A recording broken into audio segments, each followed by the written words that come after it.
اعوذ باللہ من الشیطان الرجیم بسم اللہ الرحمن الرحیم الحمد للہ رب العالمین الصلاۃ والسلام علی محمد وعلی آلہ وسلم۔ انشاءاللہ آج ہم سورہ نحل کے 15ویں رکوع کا مطالعہ کریں گے۔ اس سے پچھلے رکوع کا خاتمہ اس بات پہ ہوا تھا کہ وہ لوگ جنہوں نے دنیاوی لالچ میں آخرت یعنی موجودہ زندگی کے بعد کے مراحل کو بالکل پس پش ڈالے رکھا، ان کے لیے مستقبل میں نقصان ہی نقصان ہے، جبکہ وہ لوگ جو صدقے دل سے ایمان لے آئے اور دنیا کی کوئی تکلیف یا کوئی بھی لالچ انہیں نہ ڈگمگا سکا، انہوں نے ذہن ہجرت بھی کی اور ضرورت پڑنے پہ اس مقام کی طرف بھی ہجرت کی جہاں پہ رہتے ہوئے وہ ایمان کے تقاضوں کے مطابق اپنی زندگیاں بسر کر سکے۔ انہوں نے نظام خداوندی کی خاطر ہر ممکن جدوجہد کی اور اس راہ میں پیش آنے والی مشکلات اور تکالیف کو نہایت پامردی اور استقامت کے ساتھ برداشت کیا۔ ایسے لوگوں کو ان مشکلات اور مصائب کے بعد قانون ربی کے مطابق سامان مغفرت عطا ہو جاتا ہے۔ آئیے مطالعہ قرآن کا آغاز اس دعا کے ساتھ کریں کہ اللہ کریم ہمیں نبی پاک صلی اللہ علیہ وسلم کے طفیل قرآن کریم کا صحیح مفہوم عطا فرمائے۔ سورہ نحل رکوع نمبر 15 جو کہ آیات 111 سے 119 پہ مشتمل ہے۔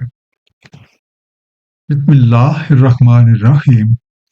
یوم تاتی کل نفس تجادل عن نفسها، اس روز آتا ہے ہر نفس مجادلہ کرتا اپنے ہی لیے، وتوفی کل نفس ما عملت وہم لا یظلمون، اور پورا دیا جاتا ہے ہر نفس کو جو عمل اس نے کیا اور ان پر ظلم نہیں کیا جاتا۔ انڈر لائن لفظ ہے تو جاتے لو، جدل سے بنا، جیم دال لام، اپنی بات منوانے کے لیے خام خواہ بات کو طویل دینا، پلیڈنگ۔ اس سے پچھلی آیت میں یہ بات بیان ہوئی تھی کہ غلط راہ چلنے والوں کا انجام بھیانک ہے، اور جب ان کے اعمال کے نتائج ان کے سامنے آئیں گے تو اسی سورہ کی آیت نمبر 109 کے مطابق ان پہ یہ حقیقت واضح ہو جائے گی کہ ان کے اعمال کی بدولت آخرت یعنی مستقبل میں آنے والے مراحل میں ان کے لیے خسارہ ہی خسارہ ہے۔ اپنا انجام دیکھتے ہی وہ اپنے آپ کو ملامت کرنے لگ جاتے ہیں، اپنے آپ کو برا بھلا کہتے ہیں کہ انہوں نے اپنی زندگی کس قدر غلط راہ پہ گزاری۔ لیکن اب کیا ہو سکتا ہے؟ یہ بالکل ایسے ہی ہے جیسے ہم میں سے اکثر کوئی نقصان ہو جانے پہ یہ کہتے ہیں میرا یہ نقصان کیوں ہوا، کاش میں ایسا نہ کرتا، کاش میں ایسا کر لیتا۔ اللہ تعالیٰ تو کسی پہ ذرہ برابر بھی ظلم نہیں کرتے، اور قانون ربی کے مطابق ہر کسی کو وہی کچھ ملتا ہے جو اس نے کیا ہوتا ہے۔ سورہ الکہف آیت نمبر 49 میں ارشاد ہے، اور وضع کی جاتی ہے الکتاب، سو تم دیکھتے ہو مجرموں کو سہمے ہوئے اس سے جو اس میں ہے، اور یہ کہتے ہیں اے کم بختی ہماری، کیسی ہے یہ کتاب، نہیں چھوڑا اس نے کوئی صغیرہ اور نہ ہی کوئی کبیرہ مگر گن کر شمار کر رکھا ہے، اور وہ پاتے ہیں حاضر جو عمل انہوں نے کیے، اور تمہارا رب کسی سے کچھ ظلم نہیں کرتا۔ وضرب اللہ مثلا قریہ، اور دہراتا ہے اللہ تعالیٰ مثال ایک قریہ کی، کانت آمنۃ مطمئنۃ، امن و اطمینان سے تھا، یاتیہا رزقہا رغدا من کل مکان، ان کو ملتا رزق بافراغت ہر جگہ سے، فکفرت بانعم اللہ، تب ناشکری کی انہوں نے اللہ تعالیٰ کی نعمتوں کی، وَأَذَاقَهَا اللَّهُ لِبَاسَ الْجُوعِ وَالْخَوْفِ بِمَا كَانُوا يَصْنَعُونَ، تو چکھایا اسے اللہ تعالیٰ نے لباس بھوک اور خوف کا بسبب اس کے جو وہ بناتے تھے. یصنعون صنع سے بنا، سعاد نون عین، صنعت کاری کرنا، کاریگری کرنا، کسی خام مال سے اچھی چیز بنانا. They use to make. اب وہ لوگ جنہوں نے دنیاوی زندگی کو ترجیح دی اور آخرت کو بالکل پس پشت ڈالے رکھا، ان کے بارے میں اس آیت میں ایک مثال پیش کر کے اس حقیقت کو واضح کیا جا رہا ہے کہ اللہ تعالیٰ کی نعمتوں کی ناشکری کرنے والوں، یعنی اللہ تعالیٰ کے دیے ہوئے کو محض اپنی ذات تک محدود کرنے والوں کو کس انجام کا سامنا کرنا پڑے گا. ایسے لوگوں پہ خوف اور بھوک کا عذاب طاری ہو جاتا ہے، فارغ البالی کی جگہ فاقے آ جاتے ہیں اور امن و چین خطرات سے بدل جاتا ہے، اور یہ سب کچھ ان کے اپنے ہی کیے ہوئے اعمال کی بدولت ہوتا ہے. سورہ انعام آیت نمبر 44 میں ارشاد ہے، تو جب انہوں نے بڑھا دیا جس کی انہیں یاد دہانی کی گئی تو ہم نے کھول دیے ان پہ دروازے ہر شے کے، حتیٰ کہ فرحاں ہو گئے اس سے جو انہیں ملا. پھر ہم نے پکڑ لیا انہیں اچانک جب بھی وہ مایوس ہو کے رہ گئے. وَلَقَدْ جَاءَهُمْ رَسُولٌ مِّنْهُمْ، تحقیق آیا ان کے پاس ایک رسول انہی میں سے، فَكَذَّبُوهُ وَأَخَذَهُمُ الْعَذَابُ وَهُمْ ظَالِمُونَ، تو انہوں نے تکذیب کی اس کی، سو پکڑا انہیں عذاب نے جبکہ وہ خود ہی ظالم تھے.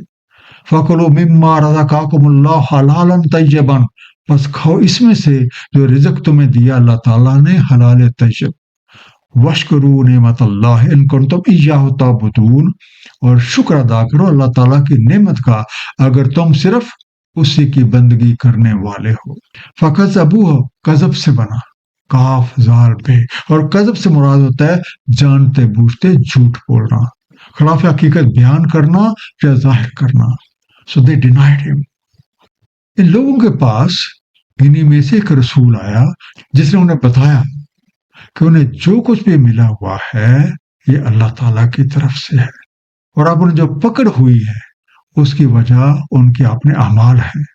اس پکڑ سے نکلنے کا طریقہ یہ ہے احکامات خداوندی کے مطابق اپنے اعمال کو سنوار لیں. لیکن انہوں نے پیغام حق کو جھٹلایا تو ان کے ظلم اور سرکشی کے نتیجے میں ان پہ عذاب مسلط ہو گیا. اس لیے اے قاری قرآن، اس مثال سے سبق حاصل کرو. جو سامان رزق تمہیں اللہ تعالیٰ نے دے رکھا ہے اسے احکامات خداوندی کے مطابق استعمال کرو. اسے اپنی ذات اور مخلوق خدا کی بھلائی کے لیے خرچ کرو. بندگی کا تقاضا یہ ہے کہ تم اپنی ذاتی خواہشات اور جذبات کو اللہ تعالیٰ اور اس کے رسول نبی پاک صلی اللہ علیہ وسلم کے تابع فرمان کر دو. سورہ بقرہ آیت نمبر 172 میں بھی اسی حقیقت کی نشاندہی کی گئی ہے. اے ایمان والو، کھاؤ طیبات میں سے جو ہم نے تمہیں رزق دیا، اور شکر ادا کرو اللہ تعالیٰ کا اگر تم صرف اسی کی بندگی کرتے ہو. انما حرم علیکم المیتۃ والدم ولحم الخنزیر وما اہل لغیر اللہ بہ، تم پہ صرف حرام ہے مردار اور خون اور لحم خنزیر اور جو نامزد کیا گیا کسی غیر اللہ کے. فمن اضطر غیر باغ ولا عاد فإن اللہ غفور رحیم، تو جو کوئی مضطر ہو جائے نہ کہ باغی ہو اور نہ تعدی کرتا تو بے شک اللہ تعالیٰ غفور و رحیم ہے. استر ضرر سے بنا، سواد رے رے، کسی کو نقصان پہنچانا یا تکلیف دینا. یہ لفظ ظاہری اور باطنی دونوں حالتوں کے لیے استعمال ہوتا ہے. یہ نفع، خیر اور نعمت کا مخالف ہے. اثر سے مراد ہوتا ہے کمپیلڈ، فورسڈ. اے قاری قرآن، اس حقیقت کو مد نظر رکھو کہ تم پہ صرف مردار، خون لحم خنزیر اور جو کچھ اللہ تعالیٰ کے سوا کسی اور کے نام سے منسوب کیا جائے حرام ہے۔ لیکن اگر کوئی شخص بھوک سے مجبور ہو جائے اور اسے جان کا خطرہ ہو تو وہ یہ چیزیں کھا سکتا ہے، بشرطے کہ اس کی نیت حدود کی فراموشی اور قانون شکنی کی نہ ہو۔ ایسی صورت میں اللہ تعالیٰ اسے ان چیزوں کے مضر اثرات سے محفوظ رکھیں گے۔ سورہ بقرہ آیت نمبر 173 میں ارشاد ہے، اس نے صرف حرام کیا ہے تم پہ مردار اور خون اور لحم خنزیر اور وہ جس کو نامزد کیا گیا کسی غیر اللہ کے، پس جو کوئی حالت اضطرار سے ہو نہ کہ باغی اور نہ تعدی کرتا تو نہیں کچھ گناہ اس پہ۔ بے شک اللہ تعالیٰ مغفرت فرمانے والا اور رحم فرمانے والا ہے۔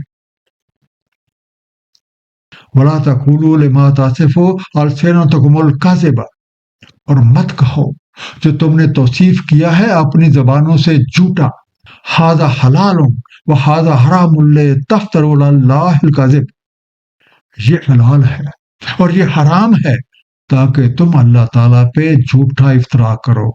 ان الذین یفترون علی اللہ الکذب لا یفلحون، بے شک جو اللہ تعالیٰ پر جھوٹا افطرا کرتے ہیں وہ فلاح نہیں پاتے۔ تاصف وصف سے بنا، واو ساتھ فی، کسی کی کوئی صفت یا خصوصیت بیان کرنا یا کسی کو ایسی صفت کا حامل قرار دینا جو اس میں نہیں ہے۔ اصل یہ بات ہمیشہ ہمارے پیش نظر رہنی چاہیے کہ کسی انسان کو یہ اختیار حاصل نہیں ہے کہ وہ اپنی مرضی کے مطابق کسی چیز کو حلال یا حرام قرار دے۔ یہ اختیار صرف اللہ تعالیٰ اور اس کا حبیب نبی پاک صلی اللہ علیہ وآلہ وسلم کے پاس ہے۔ سورہ یونس آیت نمبر 59 میں ارشاد ہے، کہتے ہیں بھلا دیکھو تم جو اللہ تعالیٰ نے نازل فرمایا ہے تمہارے لیے رزق، بس تم نے بنا لیا اس میں کوئی حلال اور کوئی حرام۔ کہتے ہیں کیا اللہ تعالیٰ نے تمہیں اس کا اذن دیا ہے یا اللہ تعالیٰ پہ افطرا کرتے ہو؟ جو لوگ اللہ تعالیٰ کے قوانین کے خلاف افطرا پردازی کرتے ہیں، یعنی کچھ سے باتیں بنا کے اللہ تعالیٰ کی طرف منسوب کرتے ہیں، وہ کبھی فلاح نہیں پا سکتے۔ متاع قلیل ولہم عذاب علیم، ایک متاع قلیل اور ان کے لیے ایک المناک عذاب ہے۔ وعلی الذین ھادوا حرمنا ما قصصنا علیک من قبل، اور ان پہ جو یہودی ہیں ہم نے حرام کیا جو ہم کہہ سنا چکے آپ کو اس سے پہلے۔ وما ظلمناہم ولکن کانوا انفسہم یظلمون، اور نہیں ظلم کیا ہم نے ان سے لیکن وہ رہے خود اپنے اوپر ظلم کرتے۔ آدو جو پلٹ چکے، آپ کہہ سکتے جیوز۔ کچھ لوگ الٹی سیدھی باتیں بنا کے تھوڑا بہت فائدہ حاصل کر لیتے ہیں، لیکن انجام کار وہی ان کے لیے وبال جان بن جاتا ہے۔ اور جن لوگوں نے یہودی طرز فکر اپنائی ان پہ جو کچھ حرام قرار دیا گیا اس کی تفصیلات قرآن کریم میں اس سے پہلے آ چکی ہیں۔ سورہ انعام آیت نمبر 146 میں ارشاد ہے، اور جو یہودی ہوئے ہم نے حرام کیا ہر ناخن والا جانور اور گائے اور بکری میں سے حرام کر دی ان پر اس کی چربی، مگر جو لگی رہ جائے اس کی پشت پر یا انتڑیوں پر یا خلط ملط ہو ہڈی کے ساتھ، یہ ہم نے جزا دی انہیں ان کی بغاوت کی وجہ سے، اور بے شک ہم بالکل سچے ہیں۔ اللہ تعالیٰ نے ان پہ کوئی زیادتی نہیں کی بلکہ انہوں نے یہ زیادتی خود اپنے اوپر کی، جس کے نتیجے میں ان پر ایسی کڑی پابندیاں لگا دی گئی۔ ثم ان ربک للذین عملوا السوء بجہالۃ ثم تابوا من بعد ذلک واصلحوا، پھر بے شک آپ کا رب ان لوگوں کے لیے جو برے عمل جہالت سے کر لیں پھر تائب ہو جائیں اس کے بعد اور اصلاح کر لیں، ان ربک من بعدھا لغفور رحیم، بے شک آپ کا رب ہی اس کے بعد غفور الرحیم ہے. بجہالت، جہل سے بنا، جہالت کے ساتھ یا علم نہ ہونے کی بدولت، ڈیو ٹو اگنورینٹ. جو لوگ قانون شکنی کو اپنا شیوا بنا لیتے ہیں ان کو سزا ملنا لازم ہے. لیکن جو لوگ نادانی کی وجہ سے کوئی حماقت کر بیٹھیں اور اس کے فوراً بعد انہیں اپنی غلطی کا احساس ہو جائے اور وہ اپنی سمت درست کر لیں، معافی تلافی کر لیں اور اپنے اعمال کی اصلاح کر لیں، تو اس کے بعد رب کریم کا قانون انہیں ان چیزوں کے مضر اثرات سے محفوظ رکھے گا جو وہ غلط قدم اٹھانے کی وجہ سے پیدا ہو گئے تھے، اور ان کی نشو و نما کی راہیں کھل جائیں گی.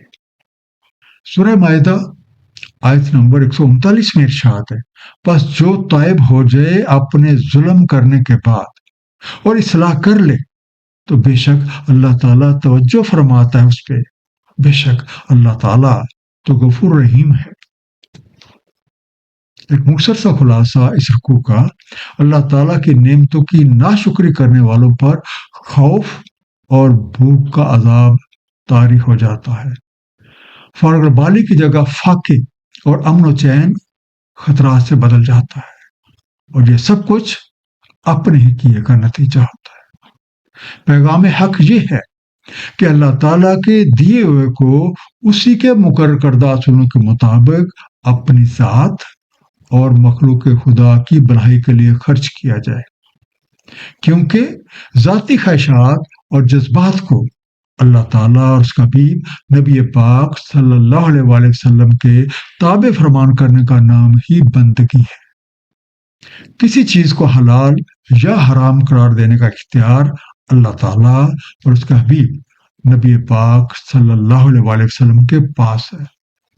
جو لوگ اللہ تعالیٰ کے قوانین کے خلاف افتراء پردازی کرتے ہیں وہ کبھی بھی فلاح نہیں پا سکتے. اللہ تعالیٰ ہم سب کو قرآن کریم کو صحیح طور پہ سمجھنے اور اس پہ نبی پاک صلی اللہ علیہ وآلہ وسلم کی سنت مبارکہ کے مطابق عمل کرنے کی توفیق عنایت فرمائے. صدق اللہ العلی العظیم. صلی اللہ تعالی علی حبیبہ محمد وآلہ وسلم.